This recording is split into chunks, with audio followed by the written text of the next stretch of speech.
Yeah, you also speak of and mention in the book also that perennial problem of the one and many, and how the Trinity also addresses that. I've had people in the past say, well, this is a problem that Cornelius Van Til kind of makes out to be bigger than it actually is. It's just a way to import the Trinity into a philosophical discussion and make it seem like it's a bigger answer than what it is. But I mean, how would you see the Trinity really at the root of the problems with which the philosophy wrestles, especially Western philosophy? Absolutely. And you're right to say it is the problem with which philosophy wrestles. I think almost everything that is of significance in Western thought can be related to, at least, or drawn back to the problem of the one and the many, which is basically this. It's a quarrel that started between two ancient Greek philosophers called Mm-hmm. Heraclitus and Parmenides. Mm-hmm. Um, and for Heraclitus, the most fundamental reality of the universe is that it's many. It's chaotic, it's fractured, it's disordered. And for Parmenides, it's completely the opposite. If you dig down deep enough, what you get to is unity and oneness. And so the many comes after the one for Parmenides. And it might sound like a really quite abstract philosophical um, argument, but it has massive implications for the way that we think about the world and about life.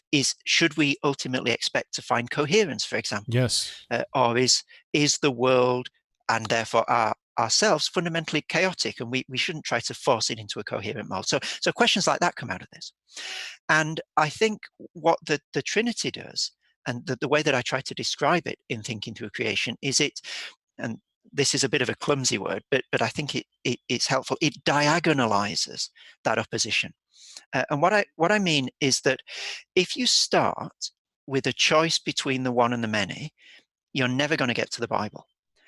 Because the view of reality in the Bible is simply more complex than that, and it can't be reduced to a choice between the one and the many. But what this idea of diagonalization does is it takes a dichotomy, like the dichotomy between the one and the many, and it refuses the terms in which it's originally given. It says God is neither simply one, nor is he simply many. I can't talk about God in the terms that you give me. I've got to challenge your categories in order to do justice to reality as I see it. And then what diagonalization does is it doesn't sort of take a little bit of one position, a little bit of the other. So God is partly one and partly many, but it presents a reality that is richer and more complex than either of the positions will allow. So God is Trinity is not saying God is fundamentally one and he's a little bit many, or God is fundamentally many and he's a little bit one, or even that he's half one and half many. It shows both the one and the many to be reductions, almost to be heresies of the Trinity, taking part of a complex Trinitarian reality and presenting it as the whole.